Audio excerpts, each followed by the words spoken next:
이번 시간은 교류 전력입니다. RLC까지 했으면 다음으로는 전력으로 이어지는데요. 우리 직류에서의 전력은 하나였어요. P라고 했고 P는 VI, 단위는 와트였습니다. 근데 우리 교류에서는 진짜로 소비되는 부분과 왔다 갔다만 하는 부분으로 나뉩니다. 그래서 전력은 세 가지가 있어요. 피상전력, 복소전력이라고도 하고요. 유효전력, 무효전력 이렇게 세 가지가 있습니다. 먼저 피상전력 볼게요. 피상전력은 겉보기 전력이라고도 하고요. 전압과 전류의 실효값을 곱한 값이에요. 그래서 우리 만약에 문제에서 뭐 220V 10A다 하면은 이건 다 실효값이에요. 실효값. 그래서 그냥 곱해서 구하시면 됩니다. 그리고 요 V는 전압의 단위는 볼트죠. 그리고 I는 전류, 단위는 암페어예요. 그래서 요거 곱하니까 단위는 볼트 암페어라고 하고 볼트 암페어가 됩니다. 자, 그리고 우리 교류에서 오음의 법칙에서 V는 I 임피던스고요. I는 임피던스 분의 V예요. 그래서 요거 각각 넣으면 임피던스 분의 V 제곱, I 제곱 임피던스 이렇게도 표현할 수 있고요.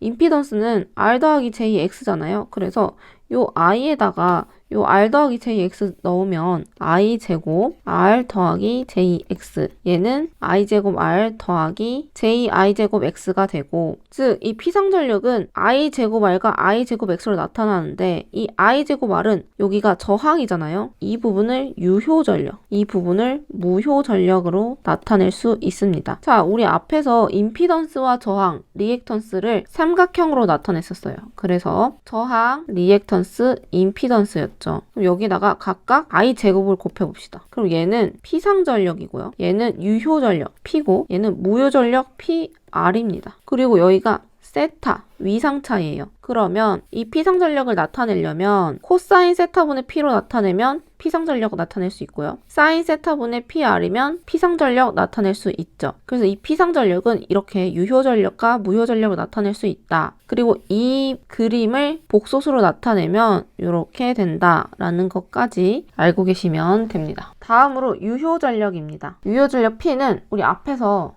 이 삼각형 기억하셨잖아요. 자, 그럼 여기서 코사인 세타는 PA, 피상전력분의 유효전력이니까 유효전력은 피상전력 곱하기 코사인 세타가 되겠죠. 그리고 요 피상전력은 VI였으니까요. 여기다 VI 넣으시면 VI 코사인 세타, PA 코사인 세타, I제곱 R, R분의 V제곱 이렇게 나타낼 수 있다 라는 거 알고 계시면 됩니다. 단위는 와트고요. 자, 이것도 마찬가지예요. 우리 사인 세타는 PA분의 PR이었고요. 피상전력분의 무효전력. 무효전력은 피상전력 곱하기 사인 세타였고, 요 피상전력 VI니까 여기 넣으면 VI 사인 세타, PA 사인 세타, 그리고 I 제곱 X, X분의 V 제곱이 된다. 그리고 단위는 바입니다. 요 바라고 읽으시면 돼요. VAR, 바라고 한다. 까지 알고 계시면 됩니다.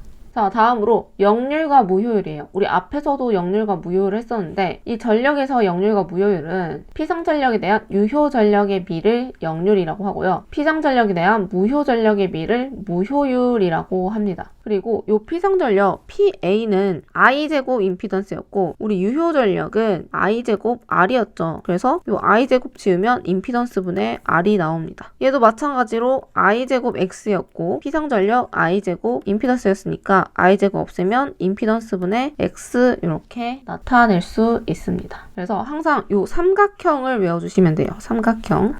여기가 임피던스, 저항, 리액턴스고요. 그리고 피상전력 될 수 있고 유효전력 될 수 있고 무효전력이 될 수 있다. 여기는 위상이다. 까지 알고 계시면 요거 복소수로 나타내고 삼각함수로 나타내고 이렇게 저렇게 잘 활용하실 수 있습니다. 그리고 하나 더 알고 계셔야 될 건 요거 우리 피타고라스 정리잖아요. 그래서 PA의 제곱은 P제곱 더하기 PR의 제곱이다. 까지 알고 계시면 좋습니다. 나중에 뭐 얘네를 주고 얘를 구하라 하면은 요거 각각 루트 씌워서 PA는 루트 P의 제곱 더하기 PR의 제곱이니까 이렇게도 나타낼 수 있고요. 아니면 유효전력을 나타낸다. 그럼 P제곱은 PA의 제곱 마이너스 PR의 제곱에 각각 루트 씌우면 P는 루트의 PA의 제곱 마이너스 PR의 제곱까지 된다. 까지 알고 계시면 이제 여기까지 아시면 교류 전력에 대한 문제는 웬만하면 다 맞히실 수 있습니다. 자, 다음으로 3전압계법입니다. 얘는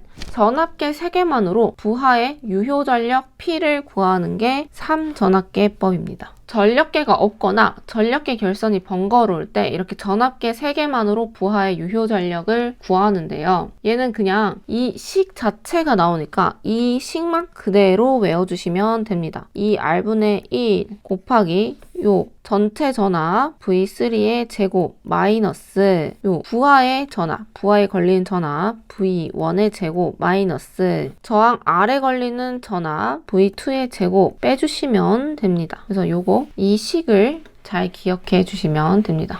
다음으로 삼상교류회로입니다. 먼저 삼상은 뭐냐? 크기가 같고요. 위상차가 120도씩 나는 교류를 대칭 삼상교류라고 합니다. 자, 그래서 여기 보시면 이 VA가 이렇게 출발을 하는데 VA가 이렇게 출발을 하고 VB는 여기 VA보다 120도 늦게 출발을 하고요. VC는 VA보다는 240도, VB보다는 120도 늦게 출발을 하게 됩니다. 그래서 이렇게 세 파형이 완전히 똑같은 모양인데 시간축에서 120도씩 밀려나 있는 교류를 대칭 삼상 교류라고 합니다. 그리고 이거 각각 순식값, 극좌표식, 직각좌표식으로 나타내면 이렇게 되는데 순식값은 A상의 순식값 VA는 루트 V 사이 오메가 T입니다. 여기 루트 2V라고 했잖아요. 왜 이렇게 했냐? 우리 최대값은 최대값 VM은요. 루트 2 곱하기 시료값이었어요. 그래서 얘를 시료값으로 나타내기 위해서 시료값에다가 루트 2를 곱해주면 얘가 최대값이 되죠. 그래서 루트 2V로 일부러 이렇게 나타낸 거고요.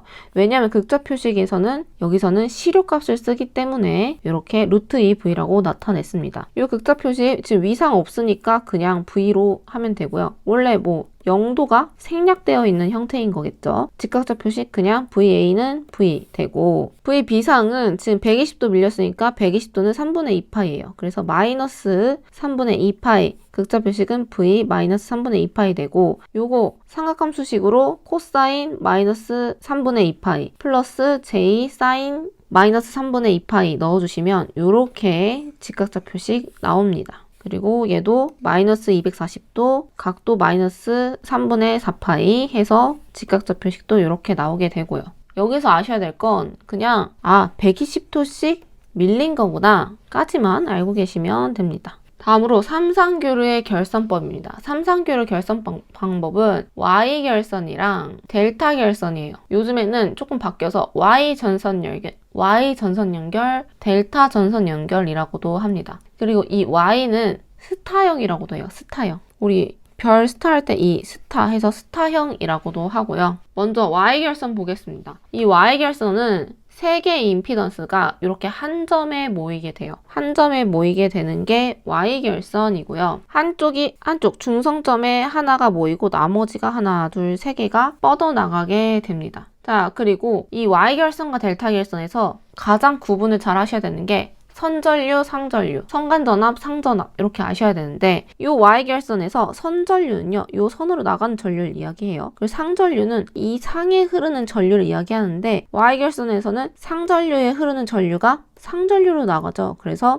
선전류와 상전류는 같다라고 하고요. 상전압은 이 중성점과 이 상 사이에 걸리는 전압을 상전압이라고 합니다. 그리고 성간전압은 말 그대로 선과 선 사이의 전압이죠. 그럼 여기 봤을 때 여기서 여기 걸리는 전압과 여기서 여기 걸리는 전압은 다르겠죠. 그래서 상전압과 성간전압은 같지 않아요. 여기선 관계 어떻게 되냐? Y결선에서는 아까 말했듯이 선전류와 상전류는 같지만 성간전압은 여기 걸리는 전압이 클까요? 여기 걸리는 전압이 클까요? 성간전압이 걸리는 전압이 훨씬 클 거예요. 그래서 루트 3 VP 상전압의 루트 3배고요. 위상은 30도 앞섭니다. 자, 그렇다면 요 델타 결선은 이렇게 삼각형으로 연결됩니다. 각 꼭지점이 이렇게 연결되는 형태가 델타 결선이에요. 델타 결선에서는 이 임피던스 하나가 성간에 직접 걸립니다. 그래서 여기서는 성간전압과 상전압이 같고요. 전류는 상전류는 임피던스 한 개에 흐르는 전류를 상전류, 선전류는 선에 흐르는 전류를 선전류라고 하는데 델타 결선은 선전류가 합성이 됩니다. 그래서 Y결선에서 아까 성간전압과 상전압은 같다고 했어요. 그렇다면 선전류는요, 상전류보다 루트 3배 크고요. 위상이 30도 뒤지게 됩니다. 그래서 마이너스예요. 마이너스인 거 꼭 기억해 주시고요. 여기서 중요한 건 Y결선에서는 전류는 같다. 근데 전압은 성간전압이 상전압보다 루트 3배 크다. 그리고 위상 30도 앞선다. 아셔야 되고, 요 델타 결선에서는 성간전압과 상전압은 같은데 성간전압이 상전압보다 루트 3배 크고 위상은 30도 뒤진다. 이렇게 알고 계시면 됩니다. 자, 다음으로 Y델타 변화입니다. 요 Y결선을 델타로 변환하거나 이 델타 결선을 Y로 변환할 때 저항이 어떻게 되느냐 라고 하는 게 Y델타 변환이에요. 그러면 이 Y결선을 델타 결선으로 바꾸면요. 델타 결선을 바꿨을 때 이 AB 사이에 있는 이 저항을 RAB, BC 사이에 있는 저항을 RBC, AC 사이에 있는 저항을 RAC라고 할 거고요. 그렇다면 이 RAB는요. 이 RAB 마주하고 있는 이 저항 RC를 분모로 두고요. 나머지는 두 개씩 곱해서 더하시면 됩니다. 보시면 여기서의 분자는 다 같아요. 그쵸? 분자가 다 같아요. 근데 분모가 BC는 바로 앞에 있는 이 RA가 분모로 가고 CA는 요 바로 앞에 있는 요 저항이 분모로 가게 됩니다. 이 패턴만 아시면 암기하시는 건 굉장히 쉽기 때문에 이 패턴을 외워주시는 것이 가장 좋습니다. 자, 이번에 델타 Y 변환할 거예요. 델타 Y 변환은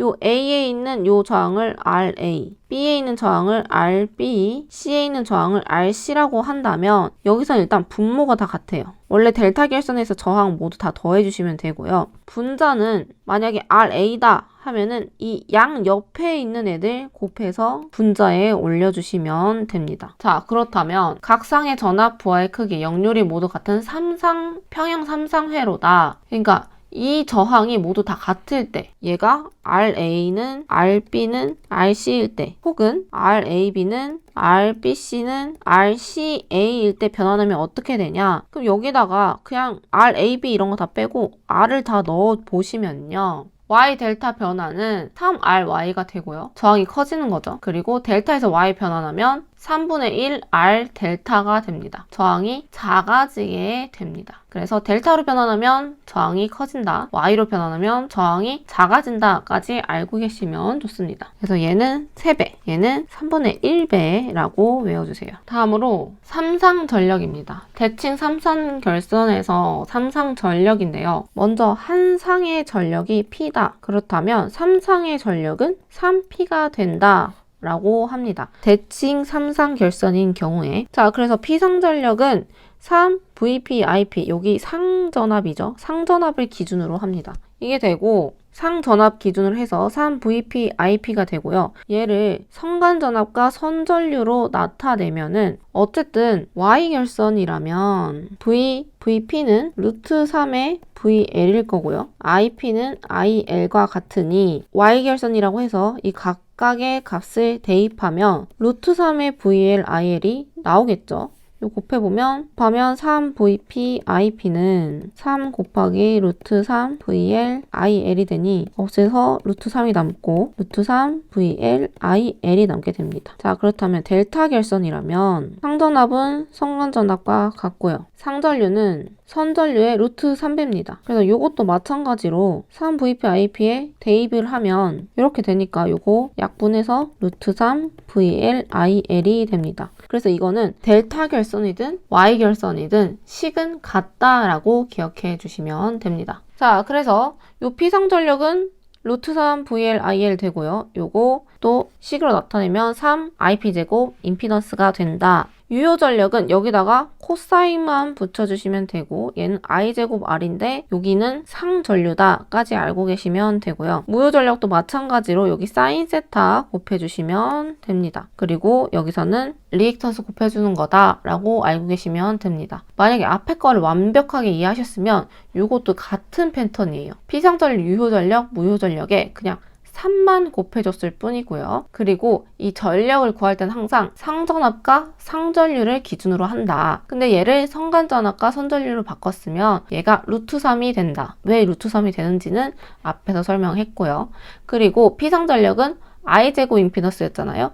근데 전류는 상전율을 기준으로 하니까 여기 P를 붙였고 그 다음에 3상이니까 앞에 3을 곱했다 까지 이해해 주시면 뒤에도 완벽하게 이해하실 수 있으실 겁니다.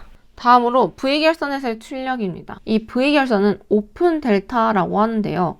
만약에 Y결선은 한 선이 끊어지면 여기서는 전류가 흐를 수 없어요. 근데 델타에서는요. 하나가 끊어져도 다른 데로 전류가 흐를 수 있거든요. 그래서 하나가 끊어진 상태에서 이 세 개의 선으로 전류가 흐를 수 있게 운영을 하는 게 V결선입니다. 오픈 델타라고도 하고요. 이렇게 공급을 하면 3상 공급은 가능하죠. 하나, 둘, 세 상이니까. 근데 전격 용량, 출력이 이 세대일 때보다는 작아요. 그래서 이 V결선일 때 출력은 루트 3 P1이 되고요. 이게 한 상의 전력입니다. 자, 그리고 출력비는 델타 결선의 출력분의 V 결선의 출력돼서 0.577 되고 이용률은 변압기 2대 용량분에 출력되는 건 루트 3P이기 때문에 0.866이 됩니다. 이거 출력비와 이용률도 굉장히 자주 나와서요. 꼭 알고 넘어가시기 바랍니다. 다음으로 1전력계법입니다. 얘는 한 상만 측정한 다음에 3배를 하는 전력 측정 방법이에요. 우리 앞에서 대칭 3상 교류니까 한 상 곱하기 3P 3을 곱해서 한 상에 3을 곱해서 3P다 라고도 했었고요. 이거 그대로 적용하는 게 1전력계법이에요. 한 상의 전력을 구한 다음에 3을 곱해주는 방법이고 식은 이렇게 된다 알고 계시면 되고요. 다음으로 2전력계법입니다. 이 전력계법은 전력계 2대를 사용해서 전력을 측정하는 방법이고 여기서 잘 나오는 건 유효 전력은 그냥 더하는 거다. 요 정도 알고 계시면 됩니다. 그리고 무효 전력은 루트 3 P1-P2가 되는데 그리고 피상 전력은 우리 PA는 루트의 P의 제곱 더하기 PR의 제곱이었잖아요. 요거 이 식에 각각 넣으시면요. 요 식이 나오게 됩니다. 다음으로 비정연파 교류 회로입니다. 우리는 지금까지 정연파 교류를 기준으로 공부했는데요. 비정연파는 정연파가 아닌 모든 주기예요. 그래서 우리가 아는 건 요 정연파인데 이렇게 찌그러지기도 하고 아니면 우리 앞에서 배웠던 뭐 구형파 라든지 삼각파 이런 것도 사실 비정연파고 근데 이런 것도 사실 비정연파입니다. 그리고 비정연파 교류.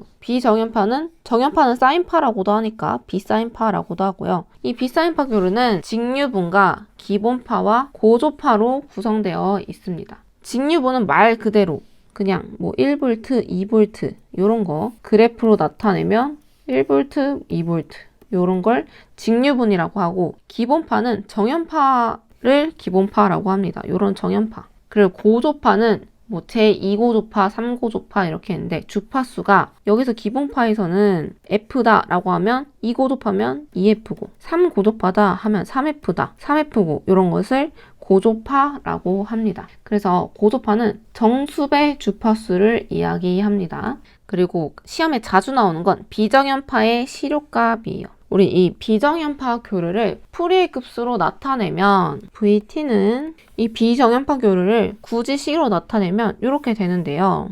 여기서 이 V0는 직류분을 이야기해요. 그래서 각각 요 직류분, 기본파, 고조파의 최대값을 각각 제곱을 해서 더한 다음에 루트를 씌우면 이것이 비정연파의 시료값이 됩니다. 그리고 이 비사인파 교류의 외형률도 가끔 시험에 나오는데요. 얘는 식 정도로 나오니까 그냥 식만 눈으로 외워주시면 되고 외형률이라는 건 정연파의 일그러진 정도를 이야기해요. 그래서 기본파의 시료값분의 전 고조파의 시료값에서 V1분의 V2제곱, V3제곱 고조파의 제곱을 모두 더한 다음에 루트를 씌워주신 것이 외형률을 구할 수 있습니다.